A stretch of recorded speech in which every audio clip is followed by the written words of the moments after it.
வாழ்க்கை விளிம்புல நிக்கிற உள்ளமே இந்த சத்தத்தை கேட்கணும்னு தான் கர்த்தர் கொண்டு வந்து இருக்கிறார். எங்கேயா இருக்கிறீங்க, இந்த சத்தத்தை கேட்கணும்னு உங்களை பார்க்க வைக்கிறார்.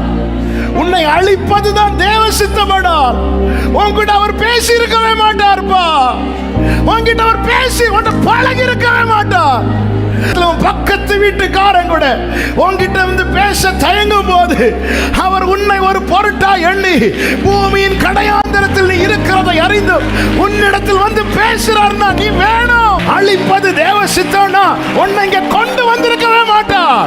அழிப்பது தேவ சித்தம்னா இந்த சத்தத்தை கேட்க வைத்திருக்கவே மாட்டார். எனக்கு தெரியும், அழிப்பது அவர் சித்தம் அல்ல, அழிப்பது அவர் சித்தம் அல்ல, அழிப்பது அவர் சித்தம் அல்ல.